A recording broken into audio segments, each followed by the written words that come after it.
Hello everyone, मैं हूँ रश्मि झा और आज हम बात पढ़ेंगे बेसिक अकाउंटिंग टर्म्स के बारे में। बेसिक अकाउंटिंग टर्म्स से रिलेटेड मैंने और सारे जो है पॉइंट्स वो पहले ऑलरेडी एक वीडियो में बना चुकी हूँ, जो मैं आपको अगर देखना है तो मैं आपको डिस्क्रिप्शन में डाल दूँगी लिंक, उसका आप देख सकते हैं। ठीक है, अब चलते हैं उससे आगे की तरफ। आगे यानी बेसिक अकाउंटिंग टर्म्स में आते हैं एसेट्स। ठीक है, एसेट्स आखिर होती क्या है?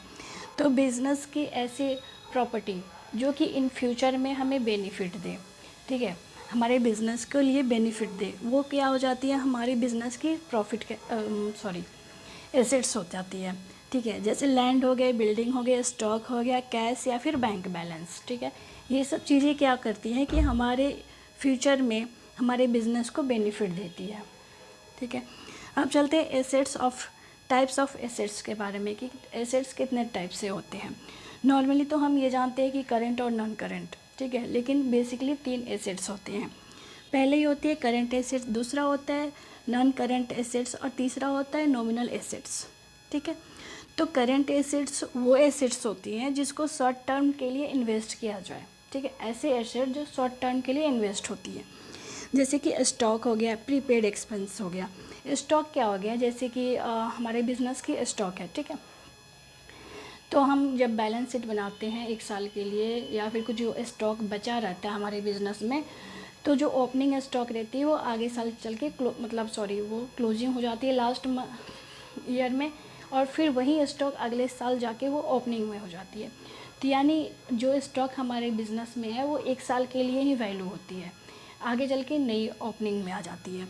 ठीक है, तो जो कि विदिन 1 ईयर यानी एक साल के अंदर जो भी इन्वेस्ट होती है वो करंट एसेट्स में होती है। ऐसे एसेट्स जो एक साल के अंदर ही इन्वेस्ट की जाती है, यानी शॉर्ट टर्म इन्वेस्टमेंट जिस एसेट से होती है।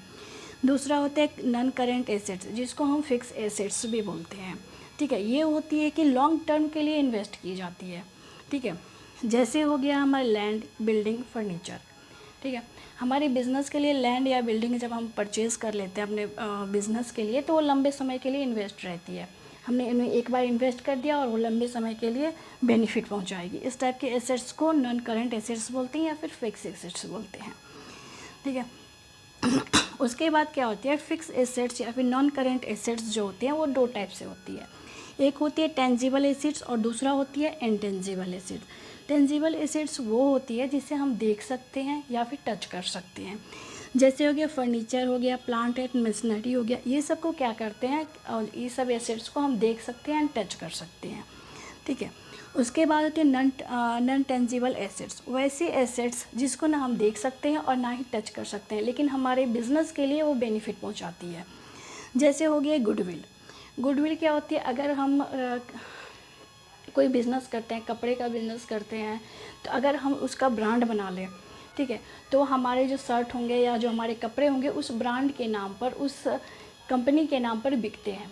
तो ये हमारे बिज़नेस के लिए क्या हो गया? एसेट्स ही हो गया, क्योंकि उस ब्रांड के नाम पर बिक रहे हैं, यानी वो जो ब्रांड है वो हमारी कंपनी के लिए गुडविल है, उस नाम पे बिक रही है। तो ऐसी एसेट्स जो कि देख नहीं सकते, टच नहीं कर सकते, लेकिन हमारे बिज़नेस के लिए क्या होते हैं, बेनिफिट पहुंचाती है, वो हो जाती है इंटेंजिबल एसेट्स।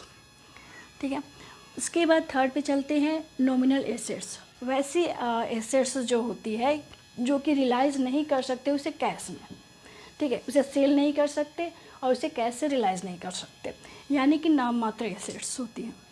इस एसेट्स में वो होती है जैसे कि कोई बिजनेसमैन है, ठीक है, वो कोई प्रोडक्ट बना रहा है, उसके बारे में प्रचार करने के लिए वो क्या करता है, थर्ड पार्टी को कुछ पैसे देते हैं। जैसे मान लो फॉर एग्ज़ाम्पल एक कोई बिजनेसमैन है, उसने थर्ड पार्टी को एक प्रोडक्ट बनाया, उसके प्रचार के बारे में लोगों तक पहुंचाने के लिए उसने बोल दिया कि आप जितना खर्च कर लो वो 2 लाख मैं आपको देता हूँ एक बार में, और आप इसे प्रचार करते रहना इस प्रोडक्ट के बारे में।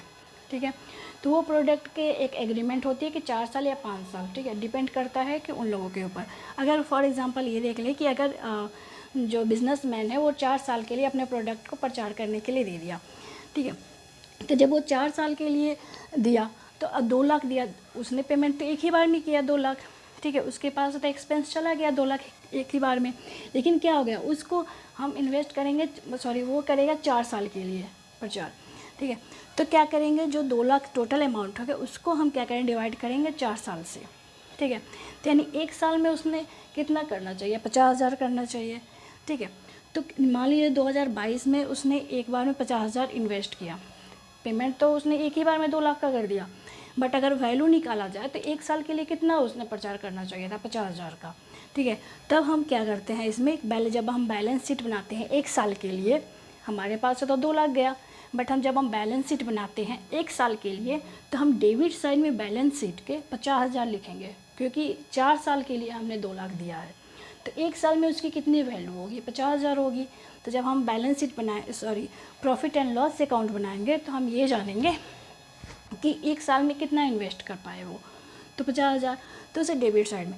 बाकी जो बच के 1,50,000, ठीक है, तो उसको हम उस साल क्या करेंगे, बैलेंस शीट के जब होगा ये एसेट साइड में हम 1,50,000 दिखाएंगे, ठीक है। फिर नेक्स्ट ईयर जब हम प्रॉफिट एंड लॉस अकाउंट बनाएंगे तो फिर उसमें क्या करेंगे, 50,000 माइनस करके 50,000 दिखाएंगे, और जब फिर अगले साल का क्या हो गया, 1 लाख बचा, ठीक है। तो 1 लाख फिर जब बैलेंस शीट उस नेक्स्ट ईयर का जब बनेगा तो 1 लाख ही एसेट साइड में बनेगा, यानी 4 साल तक ही एंट्री करते जाएंगे। भले हमने पेमेंट किया एक ही साल में, लेकिन हम उसे 4 साल तक दिखाएंगे, क्योंकि 4 साल के लिए हमने पेमेंट कर दिया है, ठीक है। तो इस टाइप के जो एसेट्स होते हैं वो नॉमिनल एसेट्स कहलाते हैं। उसके बाद हम चलते हैं लायबिलिटी की तरफ, ठीक है। आखिर लायबिलिटी होती क्या है, तो ऐसी अमाउंट जो फर्म की ऑनर की ऐसी अमाउंट, ठीक है, जो आउटसाइडर को हमें पे करनी है, वैसी अमाउंट क्या कहती है, हमारी लायबिलिटी कहलाती है। जैसे मान लीजिए हमने अपने बिज़नेस के लिए लोन लिया, ठीक है। जब हमने लोन लिया तो हमें लोन तो एक बार में ले लिया, लेकिन हमें पे करना है, ये हमारी लायबिलिटी बन जाती है कि हमें पे करना है आउटसाइडर को जिससे हमने लोन लिया, ये हो जाती है हमारी लायबिलिटी। लायबिलिटी 2 तरह से होती है, एक होती है करेंट लायबिलिटी और दूसरा होती है नॉन करेंट लायबिलिटी, ठीक है। करेंट लायबिलिटी वो लायबिलिटी होती है जो शॉर्ट टर्म के लिए होती है, यानी 1 साल के अंदर हमें पेमेंट करनी होती है, ठीक है, वो हमारी लायबिलिटी होती है करेंट लायबिलिटी। जैसे बैंक ओवरड्राफ्ट, ठीक है, वो 1 साल के अंदर ही हमें पेमेंट करती है। जैसे बैंक क्या करती है कि मान लीजिए हमें कुछ एक्स्ट्रा काम करना है, हमारे बैंक में 5,000 ही है, ठीक है, और हम बैंक ये बेनिफिट देती है कि आप चाहो तो 10,000 ले सकते हो, ठीक है, 5,000 एक्स्ट्रा आप ले सकते हो, या कुछ जितना अमाउंट आप लेना चाहो आप ले सकते हो, लेकिन वो अमाउंट आपको चुकाना है, ठीक है। मान लो मेरे अकाउंट में 5,000 है तो हम अगर यूज़ करेंगे तो 5,000 ही कर पाएंगे ना, लेकिन बैंक ये बेनिफिट देती है कि बैंक ओवरड्राफ्ट के तौर पे ये बेनिफिट देती है कि आप एक्स्ट्रा में 5,000 या 10,000 लेना चाहो तो आप ले सकते हो, लेकिन आप चुका दोगे, और वो भी क्या 1 साल के अंदर ही चुकाना होता है, ठीक है। तो वो हो जाती है करेंट लायबिलिटी। उसके बाद होती है नॉन करेंट लायबिलिटी, यानी लंबे टाइम के लिए लायबिलिटी। जैसे हम क्या करते हैं, लोन लेते हैं बैंक से, ठीक है, तो 5 साल 10 साल 15 साल 20 साल इतने टाइम के लिए लोन लेते हैं, ठीक है। तो जब हम ये लोन लेते हैं बैंक से लंबे टाइम के लिए, वो हो जाती है नॉन करेंट लायबिलिटी, यानी हमें लंबे टाइम के लिए चुकाना है। और बैंक ओवरड्राफ्ट में क्या आती है कि हमें 1 साल तक के अंदर ही चुका देना है, तो ये हो जाती है बैंक ओवरड्राफ्ट हो जाती है करेंट लायबिलिटी। और जैसे हम लोन लेते हैं लंबे टाइम के लिए होता है, वो हो जाती है नॉन करेंट लायबिलिटी, ठीक है। उसके बाद लायबिलिटी जो है वो 2 टाइप से में हम डिवाइड कर देते हैं। जैसे होता है एक इंटरनल लायबिलिटी और एक होता है एक्सटर्नल लायबिलिटी। इंटरनल लायबिलिटी वो होती है जैसे कि हम ऑनर को पे करते हैं, मतलब बिजनेस के जो है उसी के अंदर ही पे करना है, एक्सटर्नल अपने अंदर ही पे करना है। जैसे हो जाती है कैपिटल, मान लो 2-3 पार्टनर ने मिलकर एक बिज़नेस स्टार्ट किया, ठीक है। उसके बाद क्या हुआ कि उस कैपिटल में से कोई पार्टनर है, उन्हें ज़रूरत पड़ गई तो उन्होंने वो निकाल लिया, यानी ऑनर क्या किया, अपने दूसरे पार्टनर को अंदर ही उसने कैपिटल दे दिया, ठीक है। तो जब वो पे किया, यानी कि ये क्या हो गया, बिज़नेस के अंदर ही उसने पे कर दिया, ठीक है, तो हो जाती है इंटरनल लायबिलिटी। होता है एक्सटर्नल लायबिलिटी, वो लायबिलिटी होती है जो आउटसाइडर को पे करना होता है, यानी कि जो बिज़नेस मेंबर होते हैं उनको ना पे करके आउटसाइडर को पे करना होता है। जैसे बैंक ओवरड्राफ्ट यानी हम बैंक को पे कर रहे हैं, ना कि अपने जितने भी मेंबर हैं, ठीक है, बिज़नेस के, उनको पे कर रहे हैं, ठीक है। तो बैंक क्या हो गया, आउटसाइडर हो गया, वो उस कंपनी का मेंबर नहीं हुआ,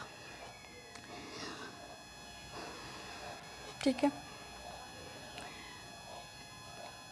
बाकी इसमें अगर कोई डाउट हो तो आप कमेंट सेक्शन में आप मुझसे पूछ सकते हैं। एंड मेरा वीडियो देखने के लिए thank you so much all.